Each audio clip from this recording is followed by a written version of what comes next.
black SUV that rolled down Salt Marsh Road that October morning didn't belong there, and neither did the woman who climbed out of it in heels that had never once touched gravel.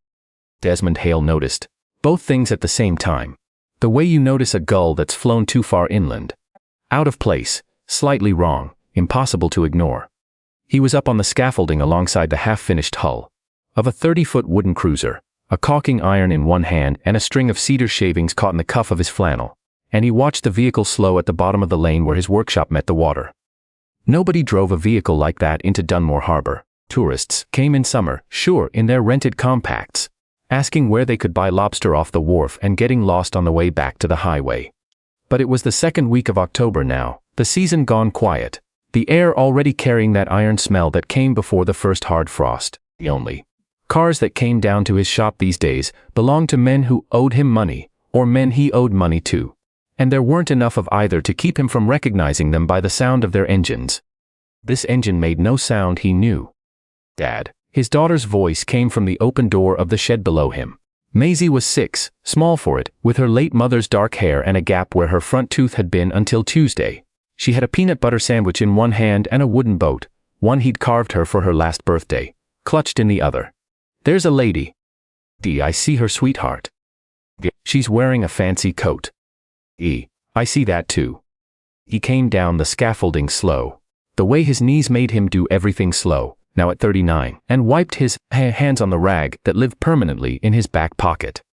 By the time his boots hit the dirt, the woman had crossed the lot and was standing a careful distance from the open shed, looking up at the hull of the cruiser, the way some people looked up at a church ceiling. There was something almost involuntary in it, that look, and for one second Desmond forgot to be suspicious of her. Then she turned, and the suspicion came right back. She was, he'd guess, somewhere in her early 40s, though the kind of money that came off her in waves made age hard to read. Camel coat, charcoal dress underneath. Hair the color of birch bark pulled back from a face that was used to being looked at and tired of it. She held a leather handbag against her hip like a shield, and she was looking at him now with an expression he couldn't name, part nerves, part defiance, the look of a person who has driven a very long way to do something she'd rather not. "Are you Desmond Hale?" she asked. "Depends. Who's collecting?"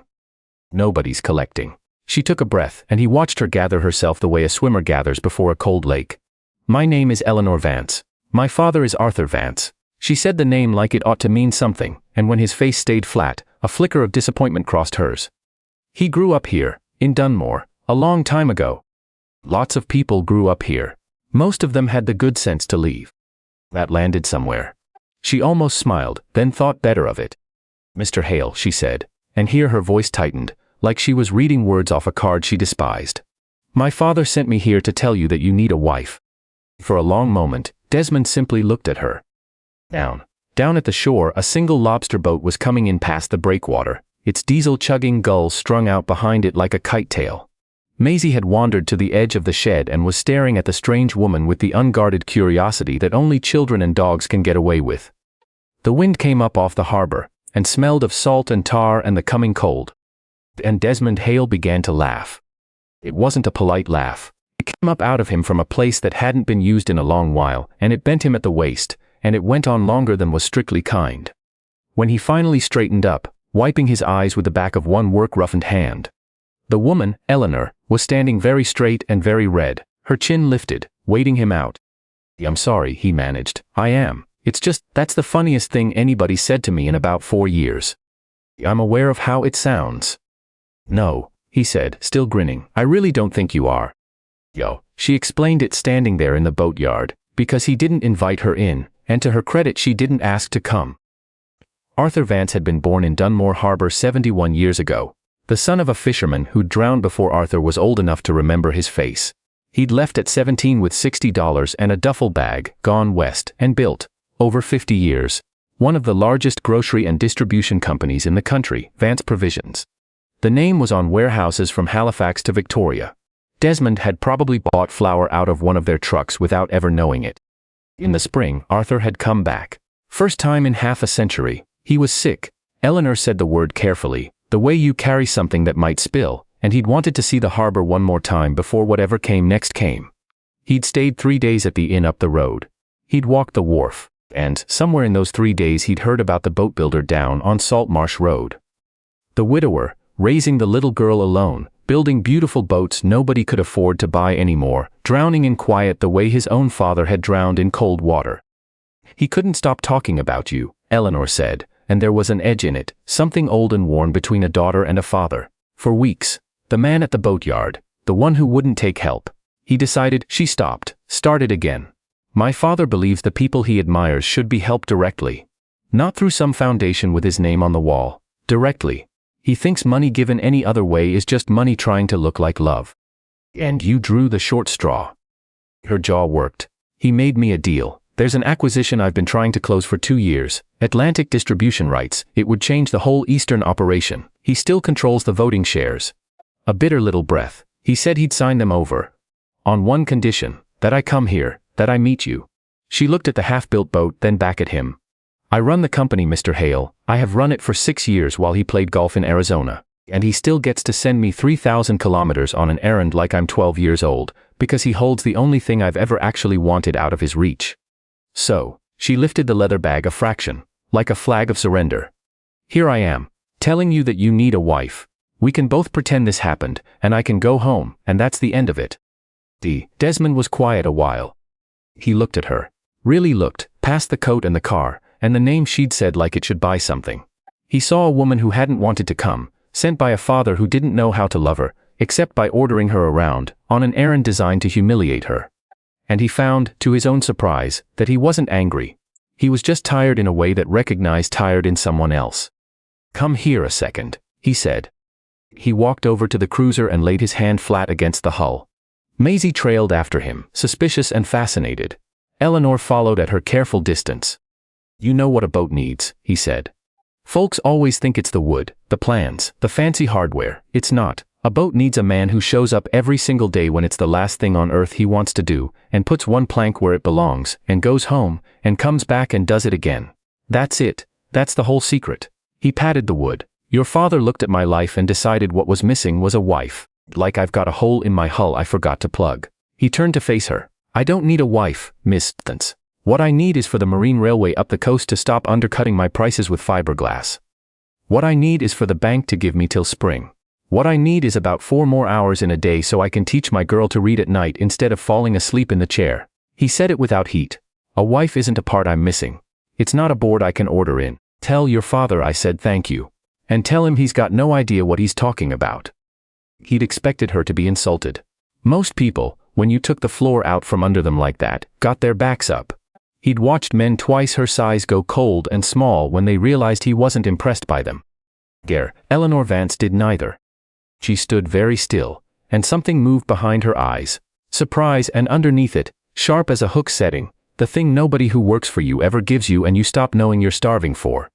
The plain truth, handed over without flattery. Nobody, she said slowly, has talked to me like that in a very long time. Then, you've been spending time with the wrong people. Maisie chose that moment to step forward, holding up her wooden boat for inspection. My dad made this, she announced. It floats. Do you want to see it float? Yeah. Eleanor looked down at the child. For a second she seemed not to know what to do. Like a person handed an instrument they'd never been taught to play. Then she crouched, careful of her coat in the dirt, and looked at the little boat with an attention Desmond hadn't expected. It's beautiful, she said, and she meant it. He could tell she meant it. What's its name? Dear, it doesn't have one yet. Every boat needs a name. That's what I said. Maisie rounded on her father, vindicated. I said that. Desmond watched the two of them, the CEO, crouched in the dirt of his boatyard, and his 6-year-old explaining the rules of boats to her, and felt something shift very slightly in his chest, like a keel finding water. He didn't trust it, but he felt it. She came back the next week. Said she had business in Halifax, which was 3 hours away, and a transparent lie. And neither of them mentioned it. She stood in the shed while he worked and asked questions. Real ones, about steam bending and plank lap and why he used cedar when fiberglass was cheaper. And listened to the answers like they mattered. She'd grown up, he learned, in boardrooms. She knew distribution margins and shipping logistics and exactly how much a head of lettuce could rot before it cost more to ship than to throw out. She did not know how a thing got made. The actual making of an actual object with 2 hands. It seemed to fascinate and unsettle her in equal measure, like watching a magic trick she couldn't reverse engineer. She came back the week after that, and the one after. By the third visit she'd stopped wearing the coat. By the fifth she was holding the other end of a plank without being asked, and Maisie had appointed her chief tester of all wooden boats in the harbor. A role Eleanor took with grave seriousness. Desmond found himself looking up from his work to check whether the SUV had come down the lane, and was annoyed at himself every. What stays with me about Desmond Hale isn't the storm, or the wedding on the wharf, or even the moment he laughed in a stranger's face. It's the cup of cold, terrible coffee on his kitchen table the morning after he lost everything. And the fact that when Eleanor offered to make the whole nightmare disappear with one check, he still said no. I've thought about that a lot. Most of us, handed an easy way out of the worst day of our lives, would take it and tell ourselves we'd earned the right. He didn't. Not because he was stubborn, but because he understood something a lot of people never figure out, that a thing handed to you and a thing built by you are not the same thing. And the difference is the whole of who you become. That refusal is why the harbor came back. If Desmond had cashed the check, he'd have had a nicer shed and a smaller spine. And Dunmore would have stayed a town quietly dying at the waterline. Because he wouldn't take the shortcut, Eleanor had to find the longer road, and the longer road happened to be the only one that saved everyone else too. One man's quiet line about what he would and wouldn't accept rippled out and put boats back on the water. That's not luck. That's cause and effect, plain as tide. I keep coming back to Eleanor crouched in the dirt, in a coat worth more than his truck, finally hearing the truth from someone who had nothing to gain by flattering her. She'd been clever her whole life. Clever enough to run a company at the top. But it took standing in that boatyard to get wise, to tell the difference between solving a problem and actually loving the people inside it. Cleverness gets you the corner office. Good judgment to know, when money is the wrong tool, that you can only earn by being humbled, and she was. And there's little Maisie, who never doubted any of it, and Arthur, who was dying, and still understood his daughter better than she understood herself.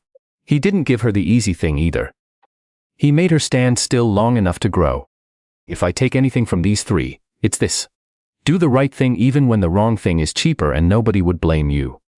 Stay sharp enough to tell real help from the kind that just makes the giver feel good. And when the roof comes off your life in the middle of the night, get up the next morning and put one good plank where it belongs, and then come back and do it again. Character, clear eyes, and the plain refusal to quit. That's the whole secret. Desmond knew it about boats his whole life. It turned out to be true about everything.